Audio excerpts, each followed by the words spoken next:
Mesdames, Messieurs, bonsoir et bienvenue dans ce journal. Le Conseil général d'Indre-et-Loire vote son budget pour 2014, 583 millions d'euros et une hausse d'impôt de 1,25% sur le foncier bâti.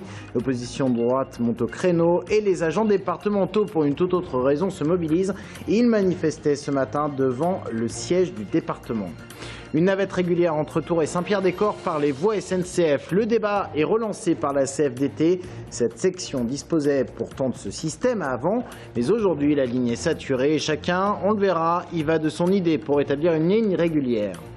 Et puis le Free Market, 10 ans d'existence au Hall de Tours, 55 créateurs venus de toute la France y ont élu domicile jusqu'à dimanche. Nous nous rendrons sur place. On ouvre ce journal avec cette manifestation des agents départementaux d'Indre-et-Loire. 200 agents réunis devant le Conseil général alors que les élus étaient réunis pour voter le budget 2014. Ils ont tenté d'assister à la session mais n'ont obtenu gain de cause. Une délégation a cependant été reçue par le directeur général des services. Le personnel en grève dénonce les réorganisations permanentes des services et le manque de personnel notamment. De tout cet encadrement pyramidal qui en fait paralyse l'administration. Il y a des besoins de postes dans les collèges par exemple, il y a des besoins de renfort dans le secteur social et pendant ce temps-là, il n'y a pas d'argent mais on crée des postes de cadres et pendant ce temps-là, on met à la porte des contractuels et pendant ce temps-là, on ne remplace pas du personnel dans certains. Et à l'intérieur du Conseil général, les élus ont voté le budget pour 2014, un budget marqué par une nouvelle hausse de fiscalité, plus 1,25% sur le foncier bâti. L'opposition monte au créneau. Sabrina Meloult. Un budget primitif qui ne déroge pas à la règle de ces dernières années. Se serrer la ceinture sans pour autant déserter le champ des investissements nécessaires. À près de 583 millions d'euros, si le budget n'enchante guère l'opposition, c'est surtout la hausse de 1,25% du taux du foncier bâti, impôt levé par le Conseil général, qui fait grincer des dents. Nous restons avec cette augmentation de 1,25% dans une moyenne basse des départements qui sont proches de l'Indre-et-Loire, mais nous avons aussi conscience que dans cette période où les ménages n'ont pas d'augmentation de leurs revenus, qu'un 25 c'est peut-être trop. Ce n'a pas été de gaieté de cœur, mais c'est absolument nécessaire. Ceux qui vont construire vont payer 300 € de plus. Les parents non fortunés qui envoient leurs enfants par les transports scolaires, ils vont payer 8% de plus. Alors que les cantines ont augmenté. C'est vraiment des charges importantes pour les familles et je pense qu'on va trop loin. Mais pour la majorité, pas de hausse fiscale sans risquer de déséquilibrer le recours à l'emprunt. Si les dépenses sociales augmentent, la dette, elle, parvient à se stabiliser à 300 millions d'euros depuis 4 ans. Il y a eu un gros travail de fait pour éviter un dérapage, vous savez ce qu'on appelle un effet de ciseau entre l'évolution des dépenses et des recettes, ce qui nuit à l'épargne. Ce travail a été fait, néanmoins il a été nécessaire, même avec ce travail, d'avoir une légère augmentation du taux du foncier bâti, qui rapporte à peu près 1,2 million, pour que justement les fondamentaux du budget du Conseil général ne soient pas mis en péril. Mais vu du camp de l'opposition, les investissements se font rares, notamment en termes de politique éducative. Quant à l'augmentation des impôts, elle n'est pas une fatalité. Ça fait 6 ans que la majorité augmente les impôts chaque année. On est à 25%. C'est, je dirais, un triste record de France. Alors que les élus conseillers généraux qui sont maires, M. Le Breton a joué, n'augmentent pas les impôts. Le maire de Tours non plus, le maire de Saint-Cyr non plus, le maire de Saint-Avertin que je suis non plus. Donc c'est possible. Une session tendue aujourd'hui au Conseil général, où l'on pouvait sentir que l'opposition et la majorité se préparent doucement mais sûrement à la bataille des municipales. Et nous reviendrons sur ce budget voté aujourd'hui au Conseil général avec notre invité Frédéric Thomas, le président du Conseil général d'Indre-et-Loire. Dans l'actualité également, le débat relancé sur la desserte ferroviaire Tours-Saint-Pierre-des-Corps. Il n'existe plus de navette régulière et c'est un syndicat qui remet le débat sur la table. Il s'agit de la CFDT qui avance ses propositions et le sujet pourrait être un des thèmes des prochaines municipales. Brienne Bock. Aujourd'hui, entre les gares de Tours et de Saint-Pierre-des-Corps, il n'existe plus de navette régulière. Certes, sur le site de la SNCF, des trains sont proposés, mais seulement tous les quarts d'heure, voire même toutes les demi-heures. Dans ce contexte, le syndicat cheminot CFDT a proposé de créer une ligne dédiée spécialement aux navettes à partir des anciennes voies. L'intérêt, c'est d'utiliser les espaces disponibles ferroviaires actuels, puisque les lignes sont saturées entre Tours et Saint-Pierre. On n'a plus de possibilité d'inscrire des sillons, donc utiliser des espaces disponibles en créant une voie dédiée sur laquelle ne circuleraient que des navettes. Pour la CFDT, cet espace, par exemple, situé en gare de Tours, pourrait servir à créer une voie spécialement dédiée aux navettes, tout comme des espaces situés sur le technicentre. Résultat, avec une navette très régulière, plus d'attente allant de 15 à 20 minutes pour rejoindre Tours ou prendre son train à Saint-Pierre-des-Corps. Un projet qui rejoint l'idée de Serge Babary, candidat de droite au municipal de Tours. Les horaires dépendent des heures d'arrivée et de départ des trains à Saint-Pierre-des-Corps. Donc il faut vraiment séparer le cadencement de la navette. Il faut qu'elle ait un cadencement régulier, comme le tram, et en liaison avec le tram. En revanche, Jean Germain attend d'être en campagne pour s'exprimer sur le projet de lien entre les gares de Tours et de Saint-Pierre-des-Corps. Selon nos informations, il penserait à un projet de téléphérique urbain pour enjamber la 10, reprenant ainsi l'idée du projet brestois. Mise en examen dans l'affaire des mariages chinois, Lise Anne n'en finit plus de changer d'avocat. Elle vient de recruter un nouveau en la personne de Maître Chautemps. Romain Delville. Après Christophe Moisan, après le bâtonnier du barreau de Tours Guillaume Bardon, Lise Anne, l'ex-organisatrice des mariages chinois, a de nouveau changé d'avocat. Et c'est Gérard Chautemps qui conseille désormais l'ex-collaboratrice de Jean Germain et hérite du dossier, des dossiers prud'homal et pénal des roses romantiques. C'est un dossier qu'il faut recadrer sur tous les plans et notamment sur le plan procédural. Alors vous avez effectivement l'affaire prud'homal, vous avez l'affaire pénale. Qu'est-ce qui doit être jugé en premier, l'affaire pénale ou l'affaire prud'homal? Ça, j'aurai ma position, mais c'est encore un peu tôt, puisque le dossier prud'homal, je ne le connais pas encore suffisamment, puisque je l'ai reçu il y a quelques jours. Mise en examen dans le cadre des mariages chinois pour prise illégale d'intérêt, escroquerie, tentative d'escroquerie et abus de biens sociaux, Lise Anne a demandé à la Cour d'appel une modification de son contrôle judiciaire pour se rendre 2 semaines en Asie pour raison familiale. Mais il est nullement question d'échapper à la justice.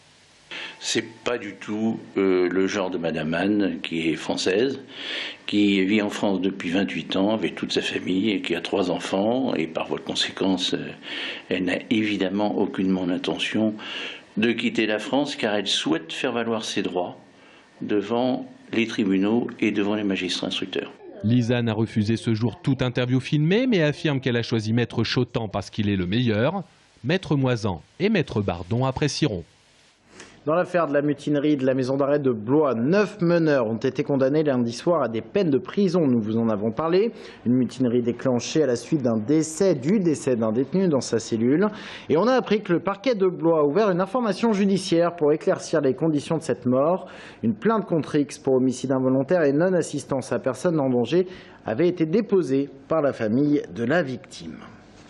Toujours en bref, Jeannie Lorjou y retourne. Le maire PS de Romorantin se présente à sa propre succession pour les prochaines municipales. Jeannie Lorjou est maire de la commune depuis 1985. Il a toujours été réélu et est également sénateur depuis 2011. On s'arrête maintenant sur une tendance de ces dernières années et à l'approche de Noël, le sujet est bien d'actualité. Les jouets en bois reviennent de plus en plus fort. Plus traditionnels, ils plaisent. Et au moment où l'on parle du Made in France, quel meilleur exemple que ces jouets en bois? Reportage dans un magasin spécialisé de Tours, Zoé Boss et Guillaume Marc. Yann est un habitué de la boutique. Jean-Monsieur Merlin. Ça va? Bien, impeccable. Il ne vient pas pour acheter, mais pour remplir les vitrines. Non vernis. Extra, non vernis naturel. On a fait un test ouais. Et non vernis. Des plateaux comme celui-ci, il en a produit 70 ces 2 dernières semaines. Et cette année, c'est énorme. Ah bah c'est bien. 4 à 5 fois plus, minimum. Je sais pas, comme ça, peut-être ça doit être 4 à 5 fois plus, là, depuis 15 jours. Tous les jouets du magasin sont fabriqués par des artisans français. Mais ce qui plaît vraiment, c'est la magie qui se cache derrière l'objet. On a toujours eu beaucoup de jouets en bois chez moi et c'est quelque chose qui est toujours resté. Je suis sensible à la matière, au son que ça peut avoir, voilà. Il y a un côté tradition aussi qui vous plaît? Il y a un côté tradition, mais pas que. Il y a aussi beaucoup de choses très créatives et très modernes en bois. Il n'y a pas forcément que la tradition. Ouvert depuis avril dernier, le magasin réalise 1/3 de son chiffre d'affaires en vendant des jouets en bois. À l'approche des fêtes, Stéphane n'est pas mécontent de ses ventes. Ça part bien, oui. Ça a été un peu frileux en novembre, mais là c'est bien parti. Et en fait, les gens commencent à se passer le mot aussi. Le bouche à oreille fonctionne bien au niveau du magasin. Donc maintenant, j'ai de plus en plus de personnes qui viennent pour le jouet en bois. Malgré leur succès, les jouets en bois ne sont pourtant pas donnés, de 9 € pour cette petite voiture à 199 pour ce cheval à bascule. Un rendez-vous à Halle de Tours ce week-end. Le Free Market a ouvert ses portes ce soir. Il se poursuit jusqu'à dimanche. Le Free Market, c'est un rassemblement de 55 créateurs venus de toute la France et choisis pour leur originalité. Il y en a pour tous les budgets, de 10 à 1000 €. Ce marché a déjà 10 ans d'existence. Anaïs Michaud, Zoé Boss. Gervaise Guinguette, Pépita Passo Doblé, Paco Castagna, autant de manches-bobos qui attendent d'être adoptés. Mais la magie du Free Market, c'est ça. Les peluches côtoient des objets en os, des bagues en crâne et autres trophées détournés. Une sorte de marché de Noël alternatif. Ce qu'on remarque souvent dans les marchés de Noël, c'est qu'on voit des produits qui arrivent de Chine, qui sont juste achetés, revendus. Ici, c'est que de la création et l'idée, c'est que les créateurs présentent au public ce qu'ils ont fait, puissent discuter, interagir avec le public et leur expliquer leur démarche en fait. Ici, chaque créateur propose des pièces uniques issues de son univers propre. Morinovski Productions est par exemple spécialiste en objetologie. Je valorise les objets anciens, naufragés, les fragments et les objets entiers. Et ensuite, je les mets en scène pour raconter des histoires. Des univers que les créateurs aiment partager entre eux et présenter au public. Tous les artistes qui sont ici, on connaît tous un peu la solitude de l'atelier. C'est ça. Donc à échanger un peu de temps en temps, c'est pas mal. Sinon, je reviens à l'état sauvage, moi. Économiquement, Noël est toujours une période faste. Si les clients des créateurs font de plus en plus attention, l'effet coup de foudre existe toujours. C'est vrai que c'est intéressant de venir ici, oui. Pour le contact et puis aussi pour les adoptions, comme je dis. Au moment de Noël, on peut atteindre des 1000 € le week-end, quoi. Donc c'est intéressant. Cette année, le Free Market oscillera entre Marx et Hello Kitty, le communisme sacrifié sur l'autel de la consommation et vice-versa, avec en clôture dimanche un concert de musique tzigane.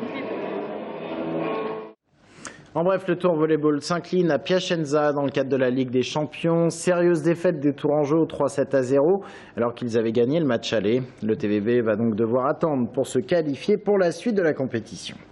Un débat ce soir en première diffusion sur l'antenne de TV Tour Val-de-Loire. Libre-échange présenté par Sabrina Meloult revient sur le débat qui entoure actuellement la prostitution avec cette loi qui a été votée en première lecture à l'Assemblée nationale et qui prévoit la pénalisation du client. Voici un extrait.